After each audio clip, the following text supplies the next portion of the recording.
Oke, assalamualaikum warahmatullahi wabarakatuh. Jumpa lagi di channel Superman H. Yang kali ini kita akan bahas mengenai elektronika dasar, yang mana pokok bahasan akan kita kaji kali ini adalah mengenai rangkaian bias transistor. Nah, ini merupakan bagian kedua dari materi kita mengenai transistor sebelumnya. Kalau di pertemuan sebelumnya kita membahas mengenai dari prinsip kerja dari transistor. Nah, sekali ini kita akan membahas mengenai rangkaian bias transistor secara keseluruhan dalam pemberian tegangan kepada transistor. Oke, kita masuk. Pertama ada yang disebut dengan kurva transistor. Nah, kurva transistor ini merupakan karakteristik yang paling penting ya dari transistor, yang untuk mengetahui atau bisa menggambarkan bagaimana transistor tersebut beroperasi.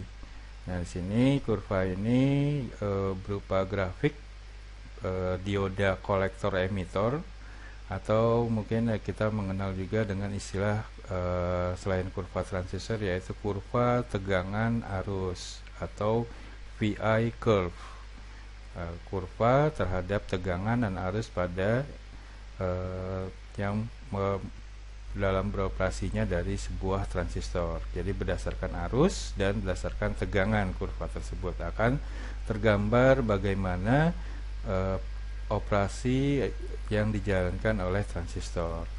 Nah, kurvanya seperti ini, kurva terhadap arus kolektor. Di sini merupakan gambar pertama, ini adalah gambar kurva kolektor. Nah, sini berdasarkan dari kurva tegangan, arus dan tegangan, maka disebut dengan kurva tegangan arus. Nah, sini kita lihat saat tegangan arus sekitar 1 mA, VCC-nya atau tegangannya itu sekitar 1 volt atau enggak sampai ya, sekitar 0,7 volt. Nah, ini disebut dengan tegangan keni. Nah, ini berdasarkan kurva kolektor. Nah, berikutnya ini merupakan gambar kurva basis terhadap arus basis, dalam hal ini terhadap tegangan dan juga basis dan tegangan. Nah, di sini tergambar sama pada saat 0,7, tegangan 0,7, arus itu mulai meningkat, atau dalam hal ini transistornya mulai aktif gitu ya. Nah, itu berdasarkan kurva transistor sini. Nah, kurva di sini, kurva di gambar sebelumnya tadi, dia akan, kita kembali lagi ya, di sini akan menggambarkan arus kolektor IC ya, dengan tegangan lintas persambungan kolektor dan emitor. Nah, sini. Nah, ini VCE, di mana harga-harga tersebut diukur dengan arus basis, di mana arus basisnya itu berbeda-beda tergantung dari tingkat kenaikannya dari arus basis di kaki basis tersebut. Nah, kemudian dari kurva transistor ini kita juga untuk mendapatkan dari kurva yang ada di gambar di sini, kita menggunakan sebuah rangkaian elektronika yang dalam hal ini seperti di gambar berikut ini. Nah, dari gambar ini nanti kita akan mendapatkan kurva-kurva yang di gambar kurva tadi berikut sebelumnya. Nah, itu akan mendapatkan dari rangkaian di sini. Oke, kemudian berikutnya karakteristik dari transistor. Nah, karakteristik dari transistor, dia akan terdapat 4 buah daerah operasi di dalam transistor tersebut. Ada yang pertama daerah potong atau disebut dengan cut off region, kemudian ada daerah saturasi atau titik penjenuhan ya, kemudian daerah aktif atau active region, dan juga daerah breakdown atau daerah saat transistor tersebut tidak dapat bekerja.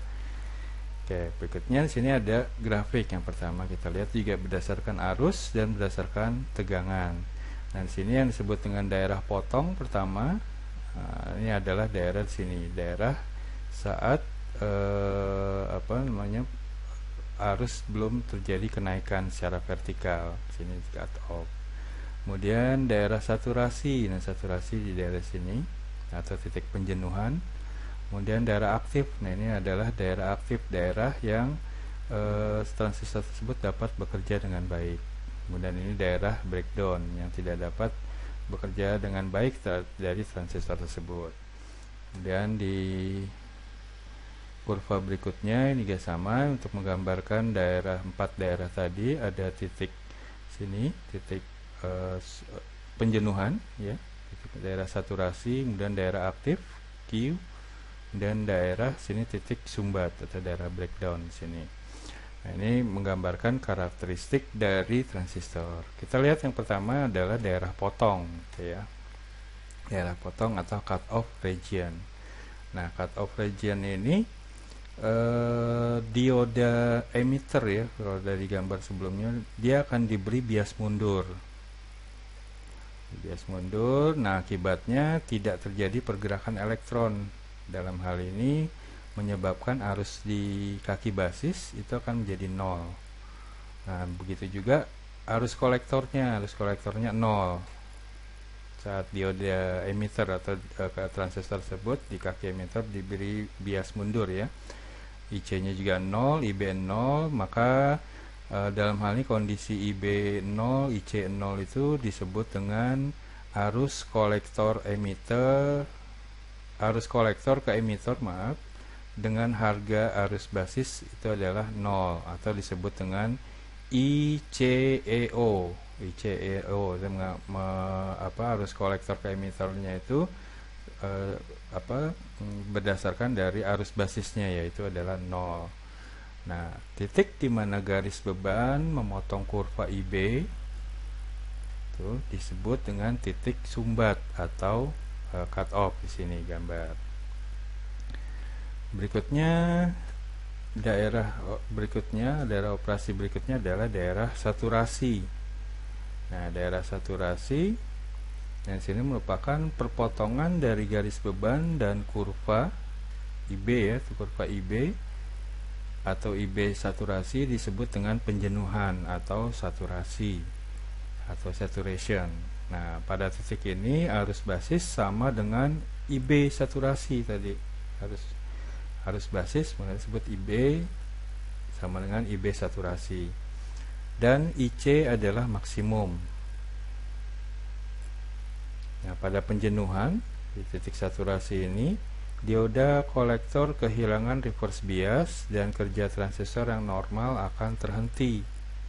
Nah, untuk menghindari ini, biasanya dioda kolektor harus diberi bias mundur dengan tegangan melebihi dari VCE saturasinya, yaitu tegangan yang menyebabkan dioda kolektor menjadi saturasi. Oke, berikutnya yaitu adalah daerah aktif. Nah, daerah aktif di sini semua titik operasi antara titik sumbat dan penjenuhan adalah daerah aktif dari transistor. Seperti di gambar sini merupakan daerah aktif semua titik antara titik sumbat, cut off, dan saturasi. Nah, ini disebut dengan daerah aktif dari transistor. Nah, dalam daerah aktif dioda emitter diberi bias forward, sedangkan dioda kolektor diberi bias reverse. Maka akan dapat persamaan, yaitu adalah IB sama dengan dalam kurung VBB dikurangi VBE dibagi dengan RB. Atau IB dapat dari tegangan di kaki basis dan tegangan basis emitter dikurangi, kemudian hasilnya nanti dibagi dengan tahanan dari atau resistor yang dihubungkan dengan kaki basis dari transistor tersebut. Nah, ini akan didapat dari arus basisnya.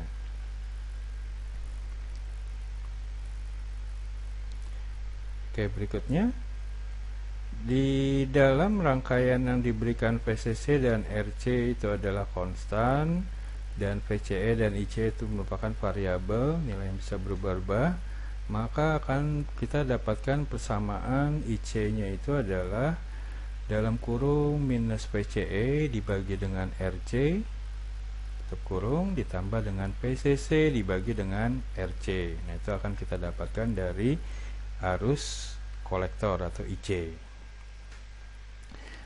Nah, sini perpotongan vertikal adalah pada PCC dibagi dengan RC. Nah, perpotongan horizontal adalah pada PCC dan kemiringannya itu adalah minus 1 per RC. Nah, garis ini disebut dengan garis beban DC karena garis ini menyatakan semua titik operasi yang paling mungkin. Nah, perpotongan dari garis beban DC dengan arus basis itu merupakan titik operasi dari transistor.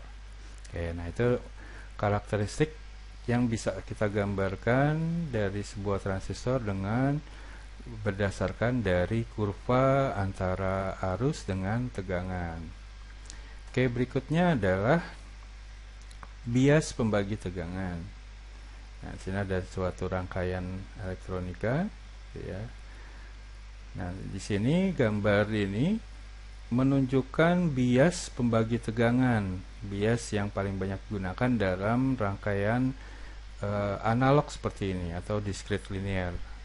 Yang belum menggunakan digital, ya, belum menggunakan IC, masih menggunakan rangkaian atau komponen-komponen utama atau standar dari rangkaian elektronika, disebut dengan discrete linear atau analog.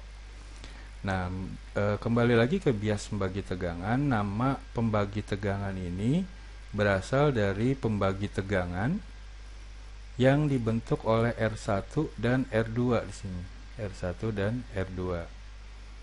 Nah, tegangan pada R2 di sini P2 membias maju dioda emitter. Sini membias maju dioda emitter. Seperti rangkaian lainnya, satu VCC sini membias mundur dioda kolektor. Membias mundur dioda kolektor dalam ini. Nah, kemudian arus IB. Nah, arus IB atau arus basis dalam rangkaian ini kecil. Kalau kita ukur atau kita hitung pun itu akan menghasilkan nilai yang sangat kecil dibanding dengan arus pada R1 ini, arus pada R1 dan R2. Nah, akibatnya kita akan menggunakan teorema atau persamaan rumus itu, ya, persamaan dari pembagi tegangan untuk mendapatkan nilai dari R2 berdasarkan dari nilai R1, R2 dan PCC ini, yaitu seperti ini adalah persamaan matematikanya untuk pembagi tegangan untuk mendapatkan dari P2, maaf ya. Nah, P2 akan didapat dari R2 dibagi dengan R1 ditambah R2 kemudian dikali dengan PCC-nya. Nah, kita akan dapatkan dari berapa tegangan di R2 ini atau P2 ini. Oke. Nah, berikutnya adalah bias umpan balik kolektor. Nah, ini seperti di gambar sini. Oke, kita lihat gambarnya. Nah, bias umpan balik kolektor ini akan memberikan kesederhanaan itu, ya, karena hanya menggunakan 2 resistor dan respon frekuensi rendah yang baik. Nah, pada rangkaian di gambar ini tahanan basis RB dikembalikan ke kolektor, sini dihubungkan RB dihubungkan ke kolektor atau dikembalikan ke kolektor, bukan ke pencatu daya ataupun juga bukan ke ground gitu, ya. Nah, untuk menggerakkan tahanan basis di RB ini tidak digunakan tegangan catu yang tetap, tetapi menggunakan tegangan kolektor dari kaki kolektor. Jadi nanti sini.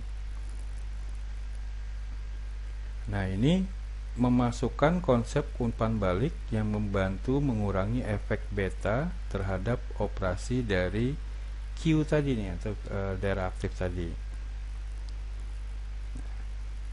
Oke, berikutnya bias emitter nih, kita lihat. Sini ada gambar yang pertama adalah gambar menunjukkan bias emitter di sini. Nah, ini menunjukkan bias emitter yang dikenal jika terdapat catu yang dibagi, catu daya yang dibagi. Sini menggunakan dua catu, catu untuk VCC, untuk ke kaki kolektor, dan PEE, yaitu untuk ke kaki emitor. Disebut dengan catu yang terbagi atau bias emitter di sini. Nah, nama bias emitter digunakan karena catu negatif VBE-nya, ya, membias forward dioda emitter melalui RE sini. Nah, tegangan dari emitter ke ground, ini kecil, lebih kecil dari 1 volt, karena VEE jauh lebih besar dari 1 volt, maka dapat diperlakukan ujung atas dari RE ini sebagai sebuah pendekatan grounding. Jadi dianggapnya ini sebagai grounding, ujung dari resistor A sini atau RE. Nah, kemudian gambar berikutnya. Nah, di sini karena tadi proses dianggap sebagai grounding di RE ini, gitu ya. Semua tegangan catu VEE itu akan muncul pada RE di sini, seperti gambar di sini. Sehingga diperoleh besar arus emiternya itu kalau kita ukur akan sebesar IE kira-kira sebanding dengan VEE dibagi dengan RE. Nah, itu akan kita dapat dari arus emiter di sini. Oke, berikutnya yaitu akan kita bahas mengenai rangkaian pengimbang, masih mengenai resistor. Nah, resistor PNP biasa disebut dengan komplement atau pengimbang dari transistor NPN.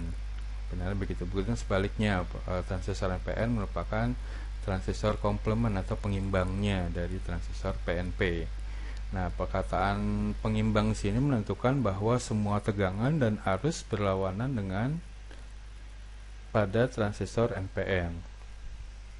Jadi dalam hal ini setiap rangkaian NPN mempunyai rangkaian PNP, gitu ya. Jadi rangkaian dengan menggunakan transistor NPN dalam hal ini mempunyai rangkaian PNP pengimbangnya dalam hal ini. Nah, untuk dapatkan rangkaian pengimbang, PNP pengimbang, semua yang telah dilakukan pada rangkaian NPN tadi kita ganti transistor NPN dengan transistor PNP. Nah, kemudian kita imbangi atau kita komplement atau kita balik reverse semua tegangan dan arus. Jadi kalau tadi sebelumnya kaki kolektor misalkan diberi dengan sumber tegangan positif, untuk untuk komplementnya tadi kita ganti PNP-nya, kemudian kaki kolektor di transistor PNP-nya kita beri tegangan negatif, berarti kebalikannya kita imbangi, soalnya kita berikan komplement atau pengimbang dalam hal ini. Nah, masih di kaitannya dengan rangkaian pengimbang sini. Kita lihat gambar pertama sini. Nah, ini menunjukkan rangkaian transistor pengimbang atau komplementnya. Sini ya. Yang B ini adalah rangkaian PNP-nya. Kemudian PNP-nya tadi kolektor, misalkan tadi diberi tegangan positif. Nah, kemudian untuk mendapatkan pengimbangnya kita ganti tadi dari NPN menjadi PNP sini ya, menjadi PNP.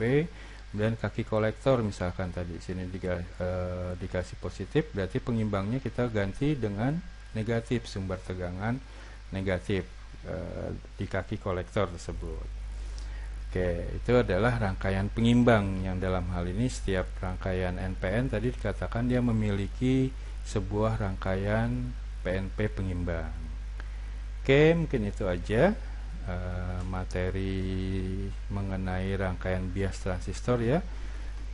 Semoga dapat dipahami mengenai transistor ini. Jika ada yang ingin ditanyakan dapat menghubungi saya langsung melalui WhatsApp saya, atau kalian bisa komen di bawah ini. Oke, untuk kekurangan mungkin saya mohon maaf.